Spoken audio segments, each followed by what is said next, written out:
días, tengan todos. Vamos a comenzar nuestra clase. Invito a que podamos cerrar nuestros ojos un ratito. Decimos gracias, Jesús, porque tú eres bueno. Gracias, Señor, porque un día más tenemos la hermosa oportunidad de venir a tu casa, Señor Jesús. Hemos podido despertar muy bien, hemos podido salir de nuestros hogares y venir acá para ser llenos de tu presencia, Señor Jesús, para conocer más de ti, para escudriñar tu palabra, aprender más de ella y motivarnos a ponerla por obra. Señor, háblanos en esta hora de una forma muy especial, que podamos aprender muchas cosas y ponerlas por obra. En tu nombre hemos orado, Jesús. Amén. El día de hoy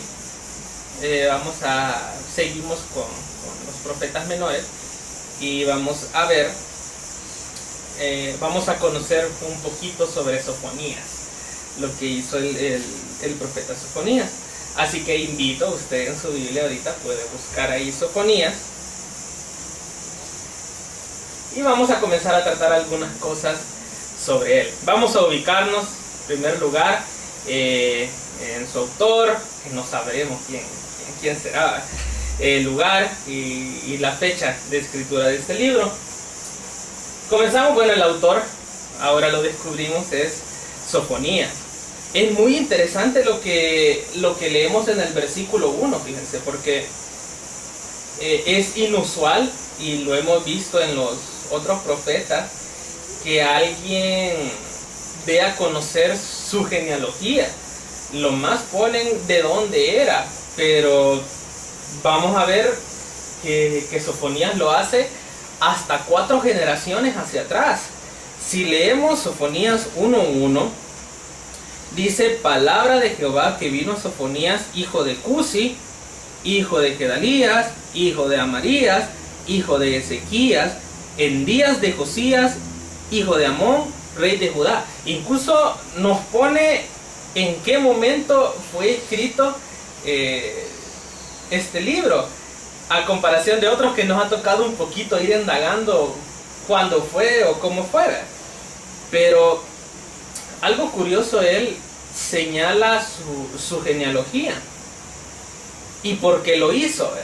Algunos señalan que tiene mucho que ver con la última persona que menciona, con Ezequías, que era su tatarabuelo.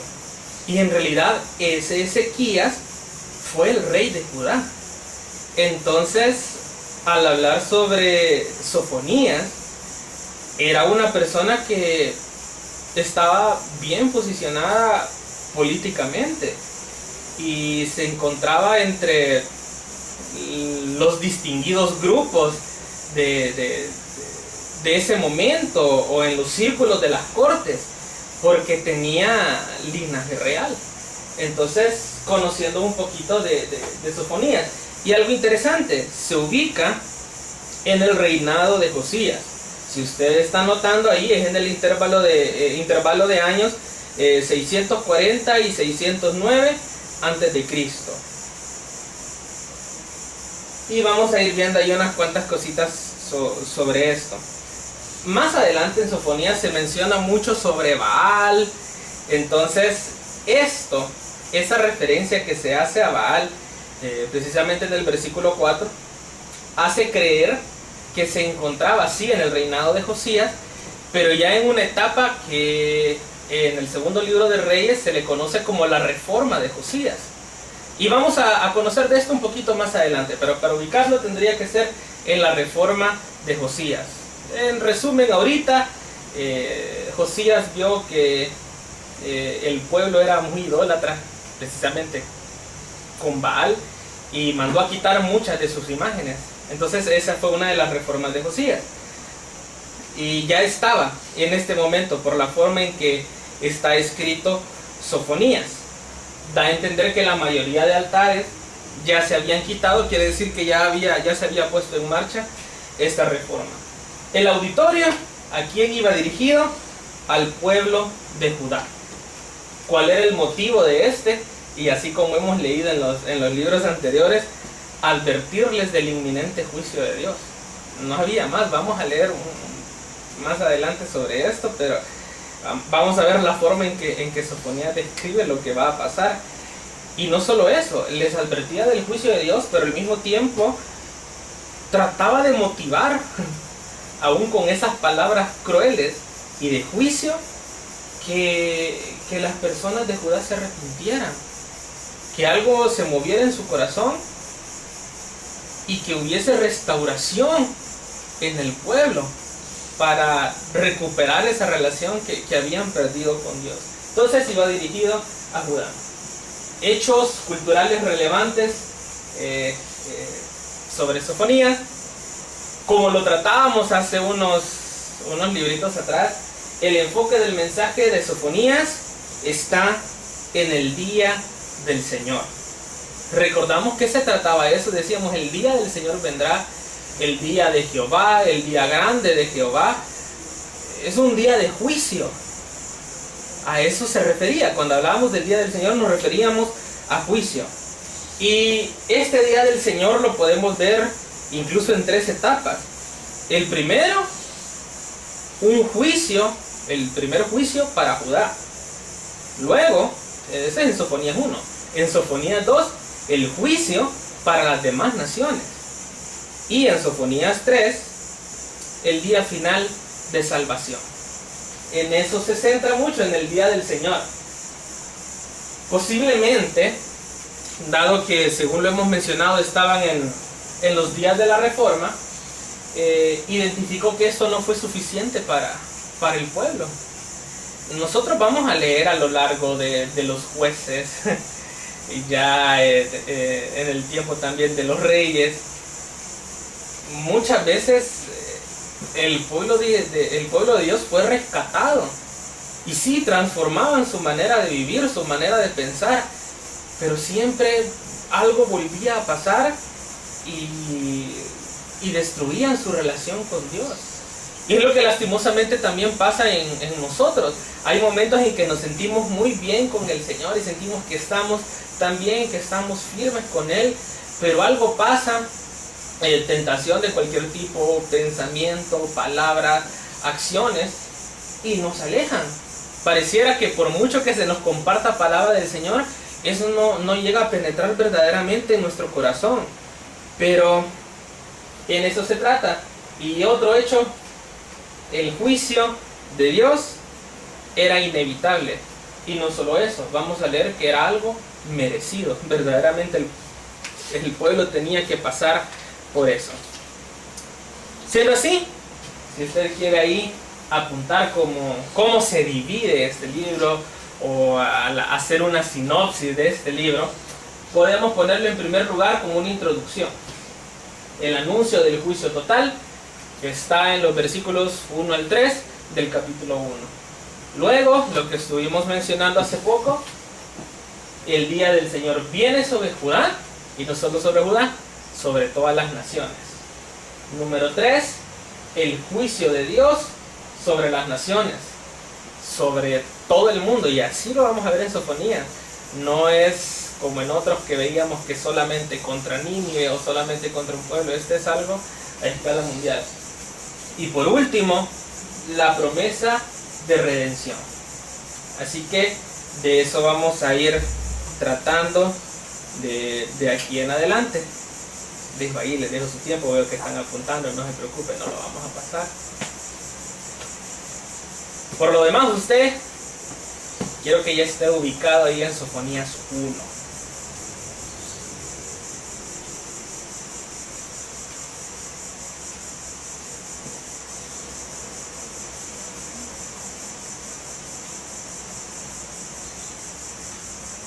Pasamos. Sofonías 1. El capítulo 1, como les decía, el versículo 1 es la presentación. Y quiero que lea conmigo y se asuste en el versículo 2. Luego de decir quién era Sofonías, de dónde venía y en qué tiempo fue escrito, mire cómo comienza el versículo 2. Destruiré por completo todas las cosas de sobre la faz de la tierra, dice Jehová. Aparte de su presentación, comienza anunciándose la destrucción universal. Usted lo lee y va a decir todas las cosas sobre la faz de la tierra. Y seguimos leyendo, miren el versículo 3. Destruiré los hombres y las bestias, destruiré las aves del cielo y los peces del mar, cortaré a los impíos, raeré a los hombres de sobre la faz de la tierra, dice Jehová. Incluso se detallan las especies que van a morir. ¿Y qué está incluido en el versículo 3? Todo. Acabará con todo. Y esto es provocado por la universalidad del pecado. ¿Recuerda usted algún evento en la Biblia pasado, hace mucho tiempo, que por la universalidad del pecado Dios haya decidido destruir la tierra? O destruir todo lo que estaba encima. ¿Recuerda algún evento así? ¿Cuál? Noé. ¿Cómo Noé? Ese. Había mucho pecado y Dios vio a alguien que halló gracia ante sus ojos y salvó unos cuantos animalitos, pero todo lo demás se perdió. Y era por el pecado. Se podría también tomar en cuenta, aunque no fue universal, pero sí fue focalizado, pero total, con Sodoma y Gomorra. Sí, y más adelante vamos a ver ejemplos de eso, cosas que también Dios utiliza a través de Sofonías para hacer un juicio parecido al que sucedió en esas ciudades. Quiero que vaya conmigo, pero no pierda Sofonías, a 2 de Pedro.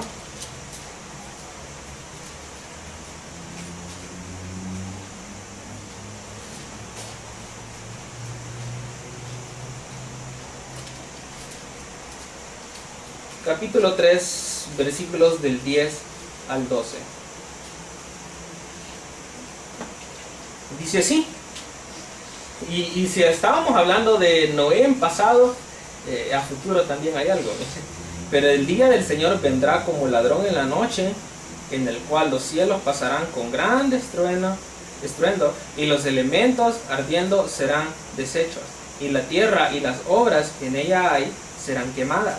Puesto que todas estas cosas han de ser deshechas, ¿cómo no debéis vosotros andar en santa y piadosa manera de vivir, esperando y apresurándoos para la venida del día de Dios, en el cual los cielos encendiéndose serán deshechos, y los elementos siendo quemados se fundirán? Hay algo a futuro.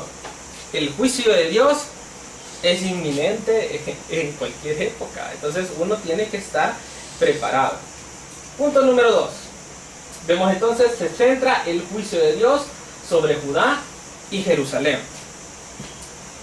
Decíamos, les mencionaba yo un poquito sobre Baal. Era el dios de los cananeos.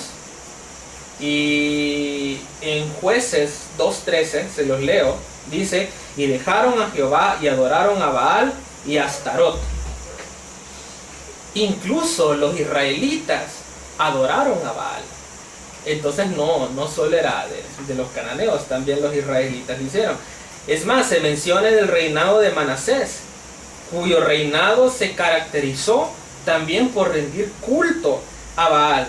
En el segundo libro de Crónicas, capítulo 33, versículo 3, dice: porque él reedificó los lugares altos que Ezequías su padre había derribado, y levantó altares a los Baales, e hizo imágenes de acera, y adoró a todo el ejército de los cielos, y les rindió culto. Por eso se centra el juicio de Dios en eso, en la adoración a Baal. ¿Qué es lo que sucedía? Yo les comentaba, Josías había destruido todas estas imágenes, así como las imágenes de Acera, que era una deidad femenina. El culto a esas deidades, alguna vez lo hemos leído, estaba relacionado con prácticas inmorales en extremo. Entonces es lo que ellos aborrecían. Por eso el juicio se centra sobre esas ciudades. Seguimos leyendo. El capítulo 1, número 3, los restos de Baal. Leamos el versículo 4. Extenderé mi mano sobre Judá y sobre todos los habitantes de Jerusalén, y exterminaré de este lugar los restos de Baal y el nombre de los ministros idólatras con sus sacerdotes. Hace una referencia a los restos de Baal. quiere decir todo aquello que aún con esto de la reforma, lo que se haya llevado a cabo, habían cosas que todavía quedaron por ahí. Tal vez gente guardaba ciertas costumbres o ciertas imágenes. Es todo lo que quedaba del culto idolátrico en general. Y es por eso que de aquí se infiere que ya había comenzado la reforma, porque ya se habían comenzado a quitar ciertas cosas de lo que Josías había ordenado.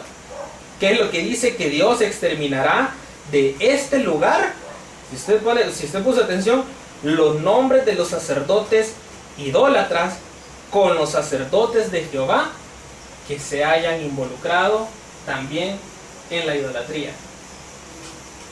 Y eso es lo triste, que habían culto a Baal y habían gente que servía a Baal y que promulgaba este servicio, servía para Baal, pero aún así habían sacerdotes de Dios que estaban mezclados con ellos y servían en esta clase de actos inmorales. Entonces, en primer lugar, Dios menciona destrucción para ellos. Leemos versículos 5 y 6. Y a los que sobre los terrados se postran al ejército del cielo, y a los que se postran jurando por Jehová y jurando por Milcom, y a los que se apartan de en pos de Jehová, y a los que no buscaron a Jehová ni le consultaron. Entre los idólatras, de allí vemos, nosotros hemos puesto, se hace mención a los idólatras.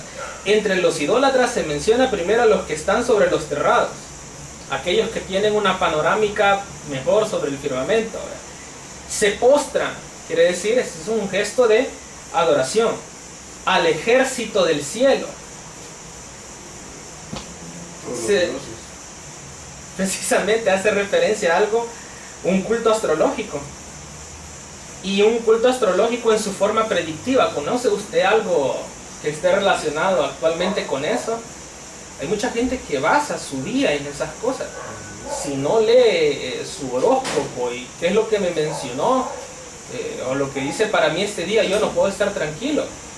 Yo veía hace unos meses, no estoy enterado de esto, pero como que cambiaron las fechas de cada signo zodiacal. Y andaba gente compartiendo, este era mi signo, pero ahora revisa tu fecha para ver en cuál estás. Pero qué importancia en eso, en saber lo que dice la astrología sobre mí. Entonces, era predictivo, era supersticioso. Y esos idólatras es que Dios también iba a destruir. Dice, juraban por Jehová y juraban por Milcom, al que conocemos también como el dios Moloch. Entonces, había gente que no era ni de aquí ni de allá. Lo más triste es que juraban por los dos. Entonces, eran idólatras. A esos es que Dios estaba prometiendo destrucción. Versículo 7. Calla en la presencia de Jehová el Señor, porque el día de Jehová está cercano. Porque Jehová ha preparado sacrificio y ha dispuesto a sus convidados. Recordamos algo que leíamos en Habacuc 2:20. Mas Jehová está en su santo templo, calle delante de él toda la tierra. Sofonías apela al silencio. Cuando uno está aterrado, cuando uno pasa, ¿qué es lo más que sucede? Cállese, escuche, esté atento a estas palabras y anuncia que el día de Jehová está cercano. Es más, se anuncia quién es la víctima del sacrificio. Y es Judá. No hay más que eso. Es esa la víctima del sacrificio. Todo esto nos hace pensar que se trata de un juicio fuerte, sin piedad, duro, un juicio muy amargo.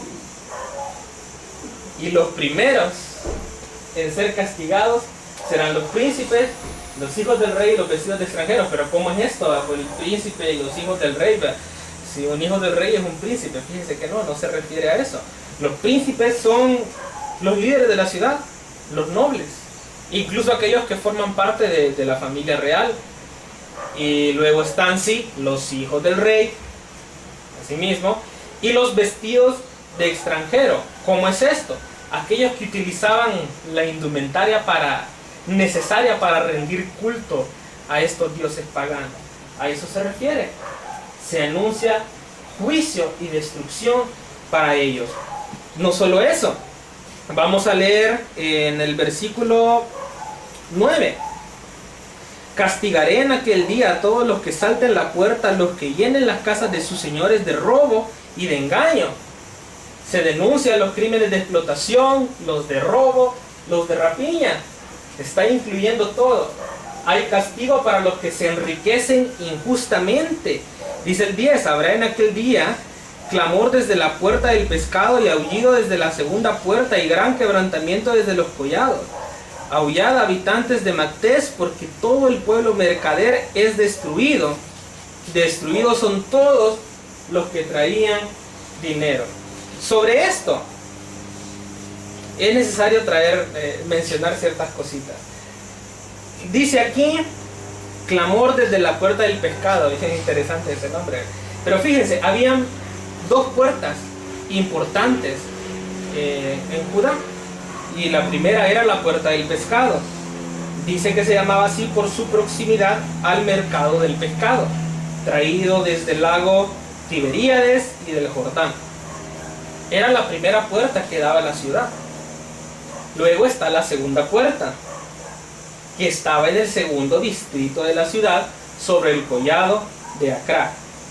Y es más, dice el 11, aullad, que a estos aullidos se unirá un gran quebrantamiento. Gran quebrantamiento desde los collados, termina la parte final del versículo 10. Habían 3 collados importantes, collados intramuros dentro de la ciudad: el Moriah, el Sión y el Olef. Y quiero leerles aquí la versión que yo tengo de la palabra de Dios para todos. Menciona así esa parte: ese día habrá gritos de lamentación y amarguras desde la puerta del pescado hasta el otro extremo de la ciudad. Faltará comida incluso en las afueras de la ciudad, cuando hace referencia a los collados. ¿Qué es lo que nos indica esto? Aparte de la agonía que va a sufrir la ciudad, un avance progresivo. Está haciendo referencia a cada punto de la ciudad. Es tan poético que no deja ningún lugar de lado, y dice que incluso las partes, los collados, los que están afuera de la ciudad, incluso ahí llegará el hambre y llegará destrucción. Quiere decir que de esto no se escapa nadie. Y está dándole castigo aquí a los que se enriquecen injustamente.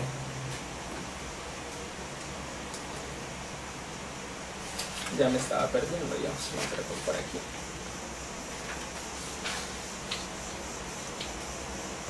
Les decía, pasamos al otro.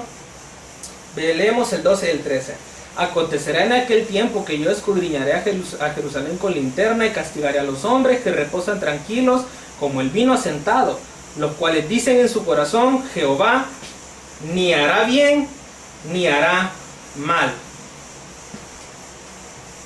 Esta parte va dirigido a los negligentes, a los alegres, a los confiados, a esas personas que son indiferentes a Dios. Trata con indiferencia. Dios no hace ni bien, no hace ni mal, y no es ni siquiera en forma de reclamo. Es como, no me interesa lo que Dios haga. Si Dios hace bien o si hace mal, no importa. De esa forma es que va dirigida esta parte. A ellos va dirigido. Los versículos 14 al 18 tan solo son una prefiguración del día final. Dice: cercano está el día grande de Jehová, cercano y muy próximo. Es amarga la voz del día de Jehová. Gritará ahí el valiente. En los reinados posteriores a Josías, como siempre sucedía, lo que mencionábamos al principio, el pueblo se acercaba a Dios, pero luego se volvía a alejar y había destrucción. Eran sitiados por otras ciudades, habían calamidades. A eso se está refiriendo. Si en Joel 2:11 hace una comparación sobre el día grande de Jehová, dice: y Jehová dará su orden delante de su ejército, porque muy grande es su campamento, fuerte es el que ejecuta su orden. porque grande es el día de Jehová y muy temible. ¿Quién podrá soportarlo? Dice, los valientes gritarán espantados. El versículo 15, ¿cómo comienza? Que alguien me lo lea, solo cómo comienza. Día de ira. Día de ira. Mire qué impactante la forma en que comienza esto. Se trata de un castigo muy severo en realidad. Y dice más adelante que incapaces de hallar escape irán como ciegos. El castigo será tan severo que sus vidas no tendrán valor alguno. Mira el 17. Atribularé a los hombres y andarán como ciegos porque pecaron contra Jehová. La sangre de ellos será derramada como polvo y su carne como estiércol. No valdrán nada. Y esto nos hace pensar en algo. Los juicios de Dios son terribles, pero asimismo lo es su misericordia. Y de eso no podemos dudar.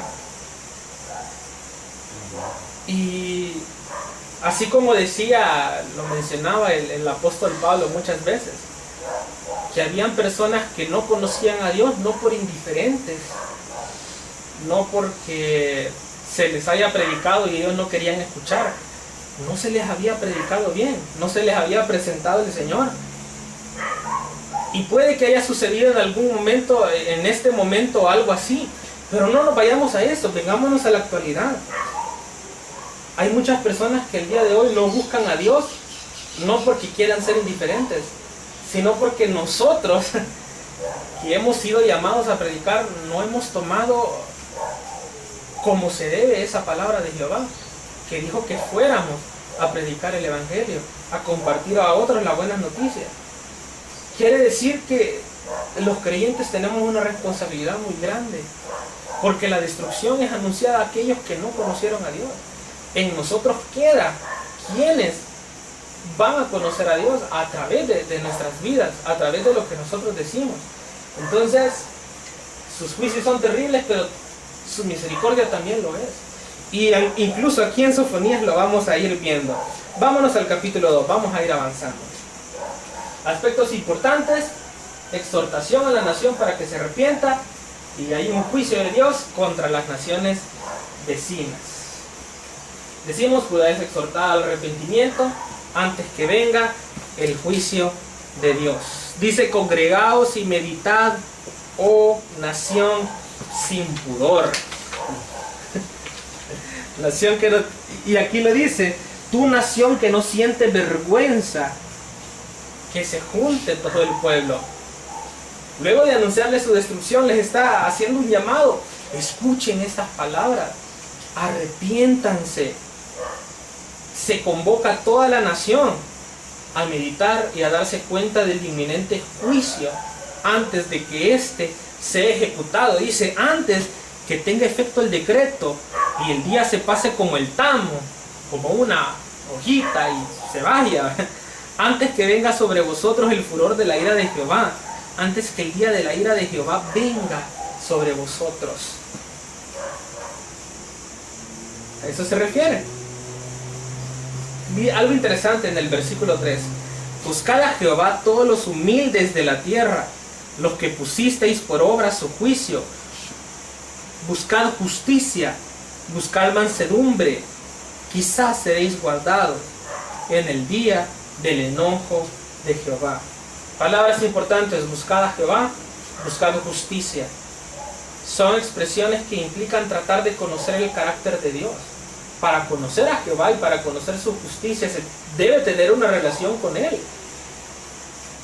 Y esto se puede apreciar tal vez en este momento para el pueblo, lo que había sucedido en el Éxodo, que Dios siempre los invitaba a su pueblo a buscarlo a Él. Él era un Dios justo, y por eso unos entraron y otros no entraron, porque Él, como es santo, dio su justicia y permitió a unos que sí entraran y a otros que no. Los humildes, ¿quiénes son? Los que carecen de fuerza, de poder o influencia social, que tienen pocos derechos a defender, no se sienten autosuficientes frente a Dios. Pero algo que quiero que veamos aquí es esta palabra extraña, anawim, Porque lo que estamos diciendo aquí es humildes, los que tienen mansedumbre, que busquen a Dios. Y esta palabra, Anawim, que está en el idioma original, es una mezcla de pobreza, humildad y mansedumbre. Y estaba escuchando que dice aquí uno de los autores, es lo que Dios busca. El Anawim, una persona que no tenga nada y que solo tenga a Dios, que sea humilde, que tenga mansedumbre, que acepten sumisos las implicaciones del pacto de Dios. Se resalta aquí entonces que verdaderamente uno debe tener fe para entregar todo en las manos de Dios sin confiar en las propias fuerzas. Eso es lo que Dios buscaba. Personas que aprendieran a depender de Él. En el versículo 4 usted va a encontrar ahí que el profeta hace un juego de palabras con ciudades. Pero cada ciudad, fíjese, representaba algo. Gaza, Ecrón, Ascalón y Asdod. Y las menciona ahí. Dice el 4. Gaza será desamparada y Ascalón asolada. Saquearán a Asdod en pleno día y Ecrón será desarraigada. Gaza representaba fortaleza. Ecrón era una ciudad que estaba firmemente arraigada. Y está diciendo todo lo opuesto, ¿verdad? Ascalón y Asdod eran famosas por su tenaz resistencia. Quiere decir que aún Dios utilizaba las ciudades más fuertes para decir, ella es fuerte, pues yo la voy a destruir. Está bien arraigada, pues yo la voy a sacar. El juicio de Dios era inminente. Del versículo 5 al 7, hay de los que moran en la costa del mar, del pueblo de los cereteos.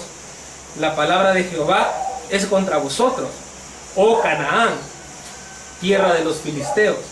Te haré destruir hasta no dejar morador, y será la costa del mar pradera para pastores y corrales de ovejas. No solo las que mencionábamos anteriormente serían las únicas ciudades destruidas. El juicio de Dios caería también sobre lo que conocemos como Palestina, tierra de los filisteos, teniendo en cuenta que los filisteos fueron quienes invadieron Canaán, ¿verdad?, en su momento. Entonces hay castigo también sobre ellos. Y aquí comienza a tratarse algo importante en el versículo 7.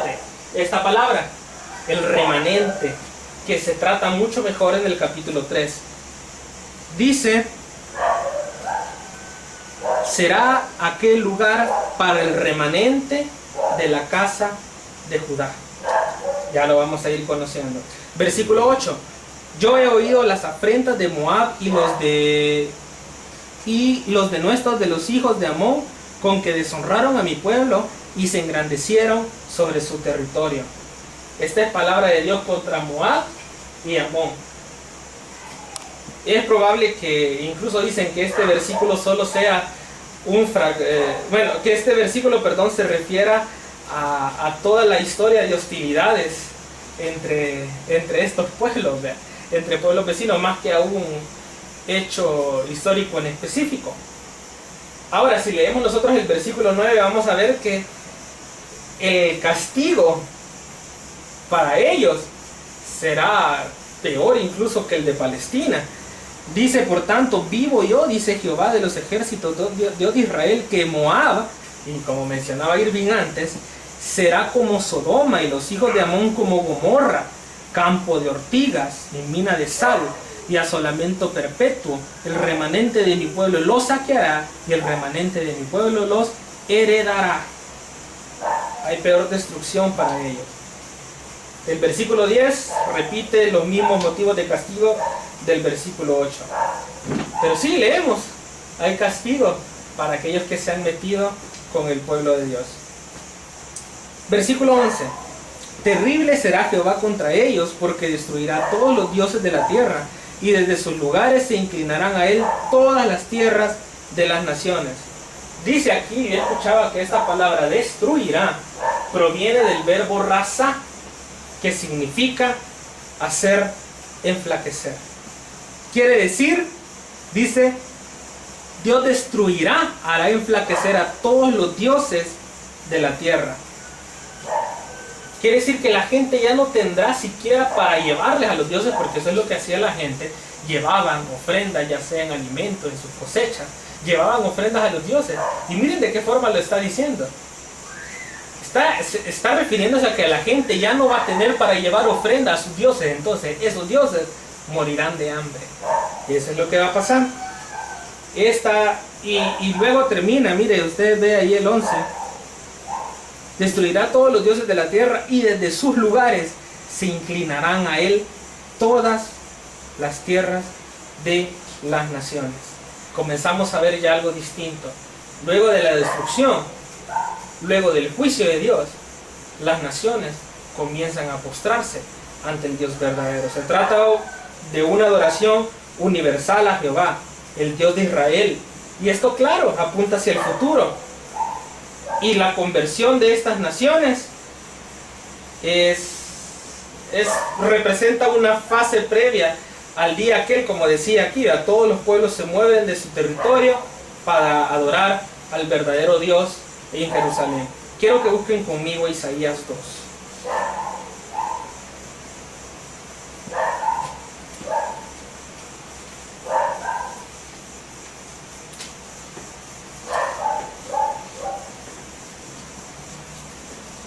Versículos del 2 al 4. Alguien que me ayude a leerlo. Isaías 2, versículos 2 al 4.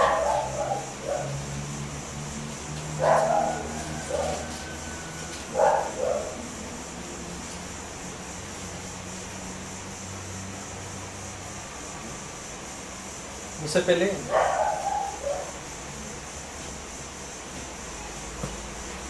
Del 2 al 4. Acontecerá en la postrera de los tiempos que será confirmado el monte de la casa de Jehová como cabeza de los montes, y será exaltado sobre los collados, y correrán a él todas las naciones.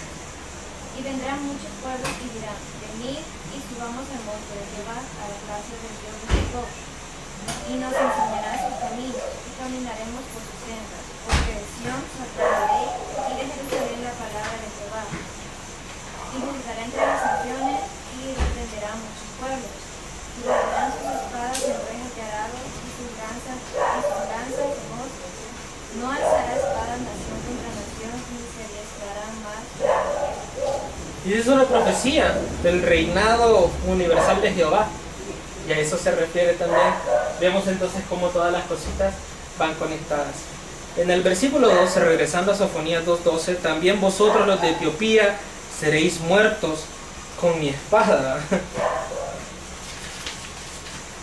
Es tan corto esta parte que incluso algunos piensan que solo se cuenta con un fragmento de la palabra original, ¿verdad? Pero es más que claro lo que va a suceder ahí, ¿verdad? Sobre esto, sobre Etiopía, ¿verdad?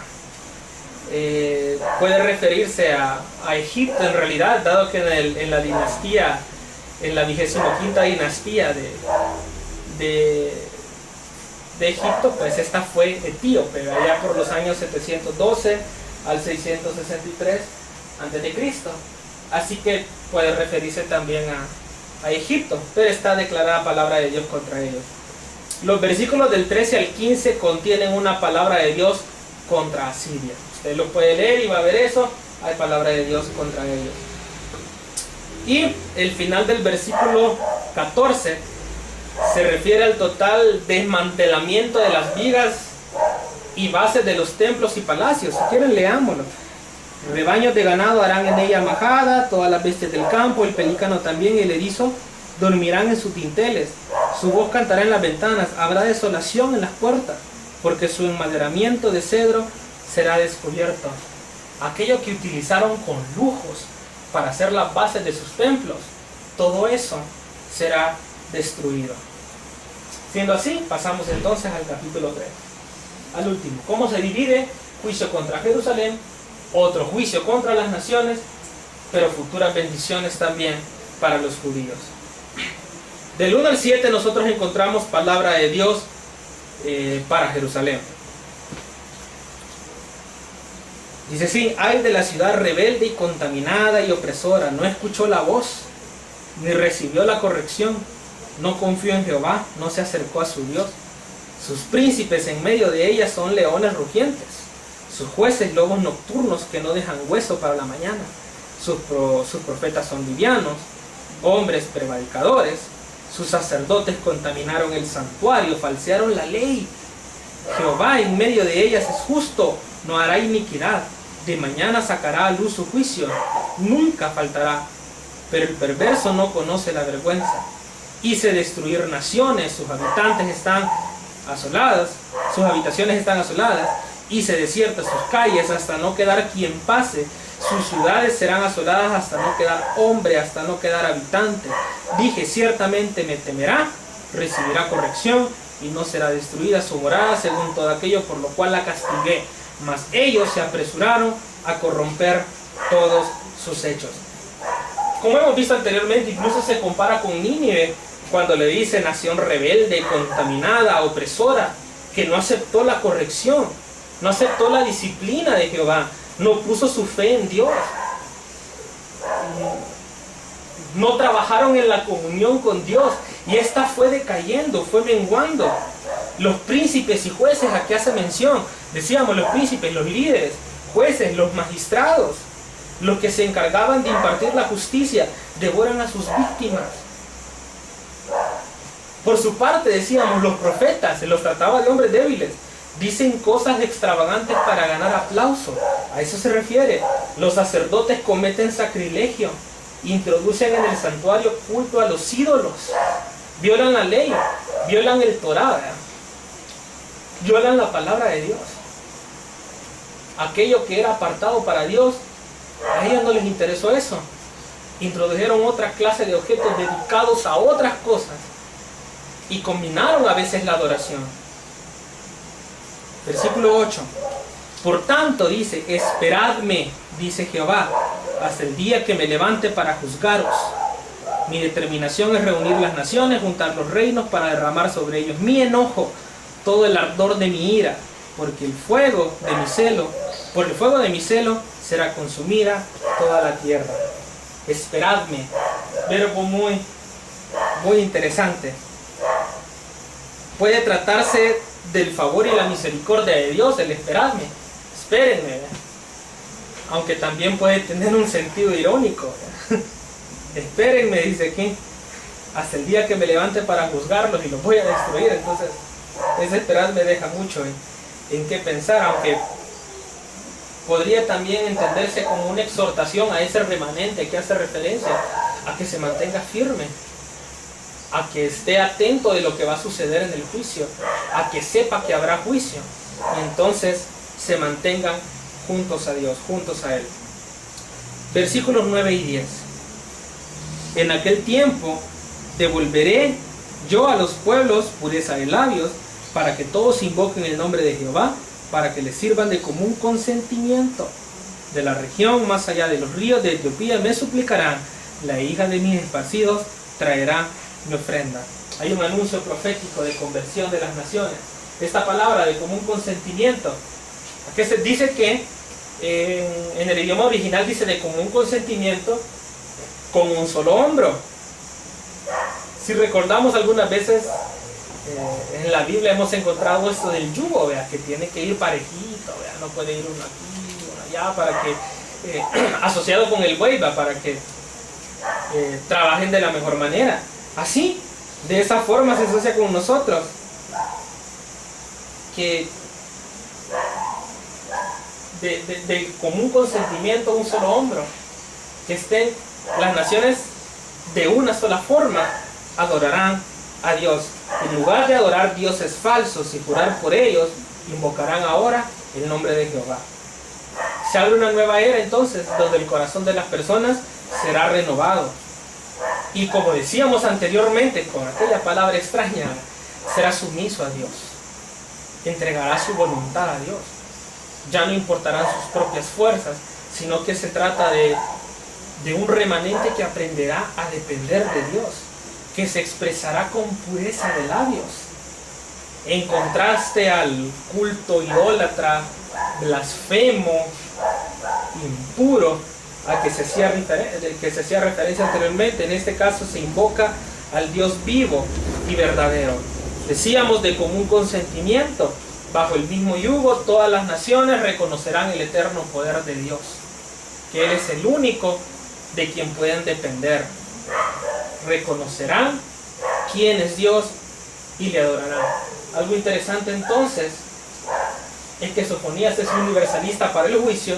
Dice, sí, serán destruidas todas las naciones, pero también para la salvación. Quiere decir que para todos puede haber salvación. Cuando le dice, estén atentos, nación, Dios los destruirá, pero escuchen estas palabras. Les exhorto a que cambien su manera de vivir. Sí, para todos es la destrucción, también para todos será la salvación. Y los versículos 11 al 18, ya casi vamos terminando. En aquel día no será avergonzada por ninguna de tus obras con que te rebelaste contra mí. Mire qué importante eso. Porque entonces quitaré de en medio de ti a los que se alegran en tu soberbia, y nunca más te ensoberbecerás en mi santo monte. Y dejaré en medio de ti un pueblo humilde y pobre, el cual confiará en el nombre de Jehová.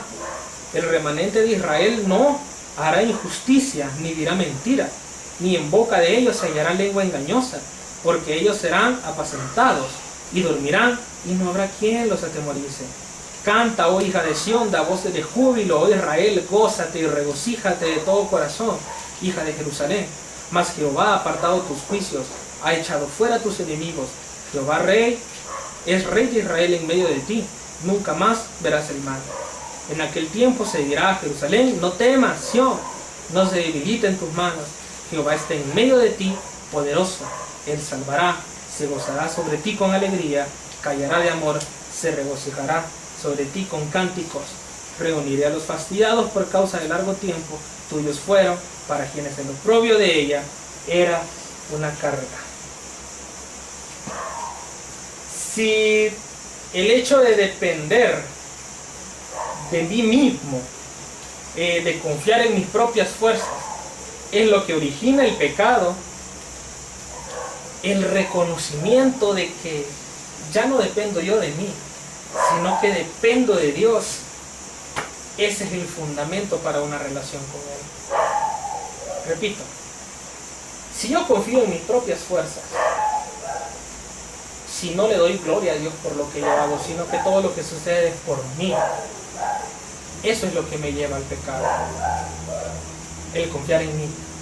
Pero si yo confío en Dios, eso es el fundamento de una buena comunión con Él. Dice el 11, el orgullo es reducido a la vergüenza por el juicio de Dios. El 14, la humildad conduce a un gozo inexplicable. No solo para los justos, hay un gozo también para Dios. Si usted puso atención en el 17, se gozará de ti, sobre ti con alegría. Cuando uno se arrepiente, hay gozo en el corazón de Dios. Y a pesar de que Él está anunciando juicio para Judá, dice, habrá gozo en su corazón, porque tú habrás cambiado tu manera de vivir. Eso es lo que Dios nos está diciendo ahora. El reconocimiento del pecado lleva a una exaltación de parte de Dios. Dice el versículo 20, en aquel tiempo yo os traeré, en aquel tiempo os reuniré yo. Os pondré para renombre y para alabanza entre todos los pueblos de la tierra, cuando levante vuestro cautiverio delante de vuestros ojos, dice Jehová. Decíamos, los humildes serán quitados de en medio de los orgullosos, quedando así, como dice el versículo 12, el verdadero remanente. Dios se encargará de proteger a su pueblo. Aquel que había fallado a Dios, que había rendido culto a otras cosas, dice Dios, me olvidaré de eso. Y los que te molesten a causa de eso, yo te separaré de ellos. Y así Dios apartará a su verdadero remanente, a ese pueblo que aprenderá a depender de Él, que busca refugio en un Dios santo. Vemos entonces una nueva Jerusalén, con nuevos valores espirituales, totalmente contrario a la loca orgía del culto que se hacía para Baal, y lo que representaba esto. Se pasa a un culto de gozo y de mucho entusiasmo a Jehová. Dice, no cabe el peligro. Leíamos en el 16 y el 17. no cabe el peligro. Y si no hay peligro, no hay temor, no hay miedo. Esta parte está llena de frases tan bonitas de parte de Dios, tan delicadas. Menciona que la conversión del pecador trae gozo en Dios también. Callará de amor. ¿Qué significa eso? Tendrá un nuevo amor por ti. Eso dice en otra versión. En lugar del callará de amor, Él tendrá un nuevo amor por ti. Te amará. Te verá limpio y te amará. Les quiero leer nada más aquí esa parte, cómo termina. Desde el versículo 17, el Señor tu Dios está en medio de ti. Él es un guerrero que da la victoria. Con regocijo demostrará su alegría por ti. Tendrá un nuevo amor por ti. Festejará por ti con un grito de alegría, como se celebra en un día de fiesta. Ya no habrá más insultos para ti. Ya nadie más se burlará de ti. Eso es lo que está prometiendo. Versículo 19. Y aquí en aquel tiempo yo apremiaré a todos tus opresores, salvaré a la que cojea y recogeré a la descarriada, y os pondré por alabanza y por renombre en toda la tierra. Los pobres, marginados, los débiles, los exiliados, cambiará. Dado que estas situaciones generaban vergüenza, alguien exiliado andaba con la mayor pena, y la gente cuando veía, uy, él es exiliado, ¿qué tuvo que haber hecho para que su pueblo lo haya expulsado? Esa era la mayor vergüenza, y a eso se refiere aquí. Aquellos que no tienen nada, los que son oprimidos, exiliados, aquellos que no tienen ahorita nada, que están pasando vergüenza, su vergüenza, su tristeza será convertida en alabanza, será gozo. Yo los pondré. Y el versículo 20, decíamos, es un proverbio gozosamente expresado por Sofonías. Se refiere a que los del remanente justo, que hace referencia al versículo 12, serán congregados en la patria destinada por Dios. De esa forma es que termina Sofonías. Interesante, un juicio fuerte para su pueblo, para las naciones vecinas, porque oprimieron al pueblo de Dios también. Pero hay un llamado al arrepentimiento. Hay juicio, pero hay un llamado al arrepentimiento para todos. Y dice, aquellos que permanezcan justos, no importa, yo perdonaré su antigua forma de vivir. Aquellos que eran oprimidos, que vivían con vergüenza, y eso es lo que sucede con nosotros. Podemos vivir con vergüenza por lo que hemos hecho. Le he fallado a Dios de esta forma y avergonzamos, yo no puedo siquiera orarle a Dios. Dice Dios, no, tranquilo, yo te pondré en alto. Serás digno de alabanza. A eso se refiere Sofonías. ¿Va a decir algo? Así que, de esa forma nosotros terminamos nuestra clase. Gracias, Jesús, por lo que hemos tratado ahora. Gracias porque hemos podido conocerte mucho más a través de este hermoso libro de tu palabra, de Sofonías.